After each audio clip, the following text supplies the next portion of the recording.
এখন আমাকে যে অটোগ্রাফ দেখছেন, আমরা যাচ্ছি বাংলাদেশের সবচেয়ে সুন্দর জায়গা রাঙ্গামাটিতে। বাংলাদেশে থেকে রাঙ্গামাটির সৌন্দর্য সম্পর্কে জানে না এরকম মানুষ হয়তো বা খুবই কম পাওয়া যায়। আর আমরা এখন আছি খাগড়াছড়িতে। এই খাগড়াছড়ি থেকে রাঙ্গামাটির 68 কিলোমিটার পথ হয়তো আমার জীবনের সবচেয়ে সুন্দর পথ হতে চলেছে। তার কারণ এই 68 কিলোমিটারের জায়গায় সিএনজিতে যদি আমরা ঠিক এভাবেই যাই, আমাদের অলমোস্ট প্রায় 3 ঘন্টার মতো লাগবে। যেই 3 ঘন্টা আমাদের জীবনের সবচেয়ে সুন্দর 3 ঘন্টা হতে চলেছে। তার কারণ এই রাস্তাটা এমন, চারদিকে পাহাড়িদের মাঝে যখন আপনি যাবেন, মাঝে মাঝে আপনার এরকম মনে হবে যে আপনি আর বাংলাদেশে নাই, আপনি বাংলাদেশের ভিতরে ভিন্ন এক প্রদেশে চলে এসেছেন। তার কারণ এই জায়গার মানুষের কালচার, এই জায়গার মানুষের বিহেভিয়ার, এই জায়গার মানুষের দেখার যে সৌন্দর্য বা তাদের যে ফেসিয়াল এক্সপ্রেশন বা তাদের ফেসের রেসপেক্টটা যেরকম, সবকিছুই একদম আলাদা। আমি একটু কিছুদিন আগেও নেপালে গিয়েছিলাম, তো নেপাল থেকে এসে এই জায়গাটা কিন্তু নেপালের থেকে কোনো দিকে কম মনে হচ্ছে না। তো যেহেতু এটা আমি এক্সপেরিয়েন্স করছি, এত সুন্দর একটা জায়গায় নিজে ঢুকছি, আজকের এই ভিডিওতে আমি আপনাদের এটাই দেখিয়ে দিব। যদি আমার মতো করে আপনি এখানে আসতে পারেন অথবা নাও পারেন, তখন আপনাদের কাছে এই ভিউটা কেমন হবে, এই সৌন্দর্যটা কেমন হবে। যেহেতু গাড়িতে চলতে চলতে আমি আপনাদের সাথে কথা বলছি, সেজন্য হয়তো আমার কথা বুঝতে আপনাদের অনেকটা অসুবিধা হতে পারে, সেজন্য মাফ করবেন। আমি চেষ্টা করছি আপনাদেরকে যতটুকু গুছিয়ে অথবা যতটুকু সুন্দরভাবে আমার এই এক্সপেরিয়েন্সটা শেয়ার করা যায়, যাতে করে আপনি এখানে আসতে না পারলেও আমার জায়গায় নিজেকে বসিয়ে আমার মতো করে সবকিছু যেন ফিল করতে পারেন। তো চলুন আর কোনো কথা না বাড়িয়ে আমাদের এই যাত্রাপথের ভিডিওটা শুরু করা। এই পাহাড়ি রাস্তার মধ্য দিয়ে যখন আপনি চলবেন, প্রথমেই যে জিনিসটা আপনার চোখে পড়বে সেটা হচ্ছে যে পাহাড়ি বাচ্চাদের ইনোসেন্ট ফেস।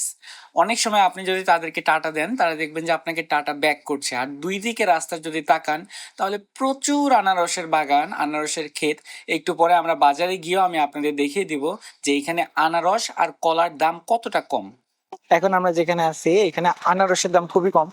কতটা কম আপনাদের হয়তো আইডিয়াও নাই, আপনারা এখন পর্যন্ত ধারণা করতে পারছেন না।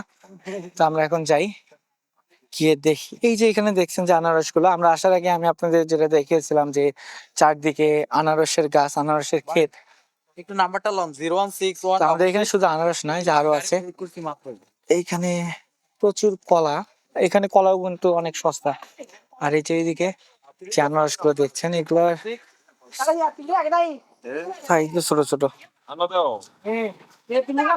তো সাইজ ছোট হলো এটা কিন্তু 100% অর্গানিক। আর সম্ভবত এগুলোর মিষ্টি অনেক বেশি। 016166 এগুলো মিষ্টি না? একটা টেস্ট করে দেখবি। একটা টেস্ট করে দেখি। এখান থেকে আমরা একটা নিয়ে টেস্ট করে দেখি এটা স্বাদ কিরকম। আপনি দেন একটা, যেটা ভালো হয় এটাই দেই, এটা দেই।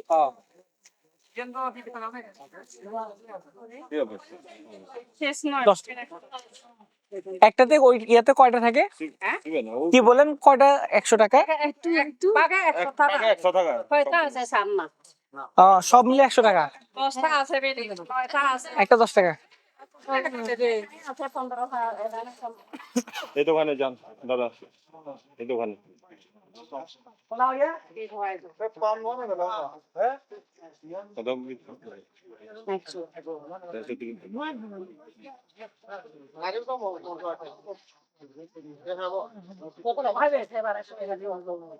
এগুলো কি? এগুলো খাতার বেশি কাঁঠাল বিচি না? এমনিতে দোলা দিয়ে করতে হবে, একটু করে কাজ করবে, রান্না করে খাওয়ার মতো। দোলা দিয়ে হ্যাঁ। রান্না করলে হয়ে যাবে। আর এখানে তো মাশরুম।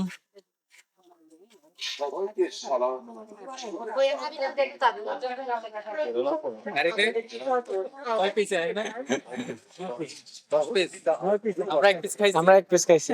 10 পিস আনারসের দাম মাত্র 100 টাকা। চলেন।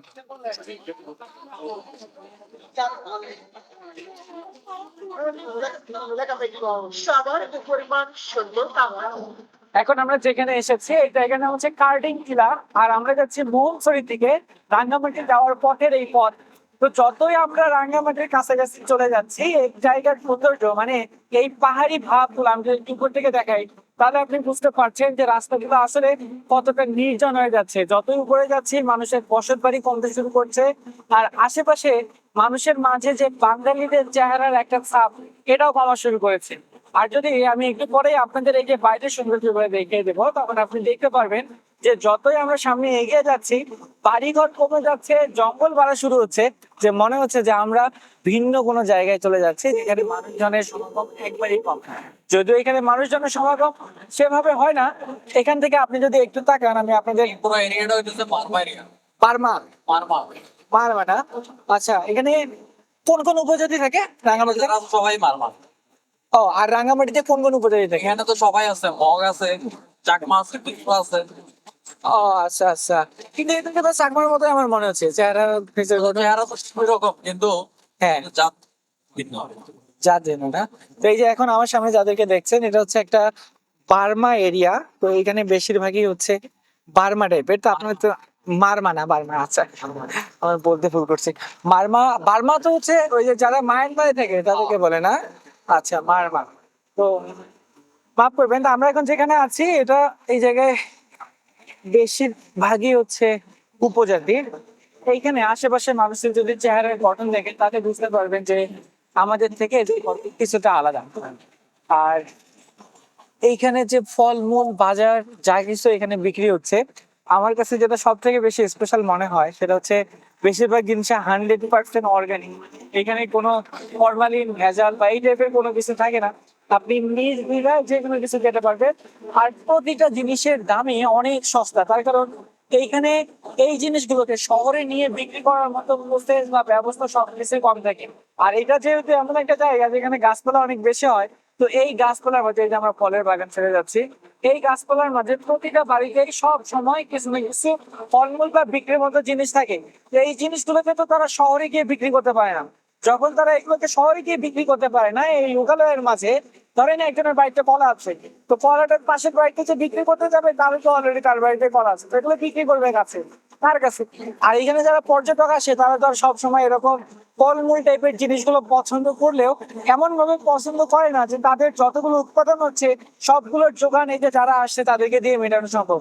তো তাদের যেহেতু প্রোডাকশন অনেক বেশি হয় আর এখানে বিক্রি করার মতো ক্যাপাবিলিটি যেহেতু কম, সেজন্য প্রতিটা জিনিস এখানে অনেক কম মূল্যে পাওয়া যায়।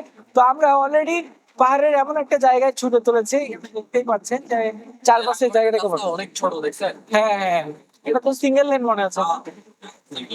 একটা বাস আসলে আমার থেকে হয় এক চাক্কা বাইরে যেতে হবে, এরও এক চাক্কা বাইরে যেতে হবে। তবে এদিকে বাস কি চলাচল করে?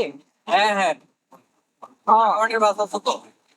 বাস কি এই দিক দিয়ে যায়? রাঙামাটির বাসে দিতে যেতে হবে। সুবহানাল্লাহ, শুধু এইদিকে ভিউটা একটু দেখেন। ওইটা গাছে কিনা আমি আপনাদের ভালোভাবে বোঝাতে পারছি না, শুধু মনে হচ্ছে যে সাথে যদি ড্রোন নিয়ে আসতাম। এটা হচ্ছে মহলছড়ির জন্য আমরা প্রবেশ করেছি। আর এই জায়গাটা একটু আপনারা ভালোভাবে খেয়াল করে দেখেন যে আসলে এই জায়গাটা কেমন।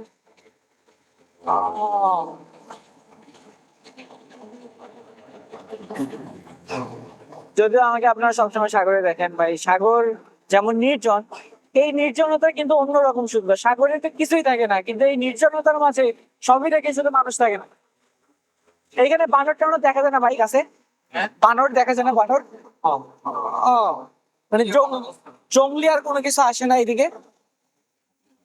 আচ্ছা আচ্ছা, এটা হচ্ছে মহলছড়ির জোন। এটা একটা বিজেপি ক্যাম্প, তাই তো না? আর্মি ক্যাম্প আছে। আমরা আর্মি ক্যাম্প পার হয়ে যাচ্ছি।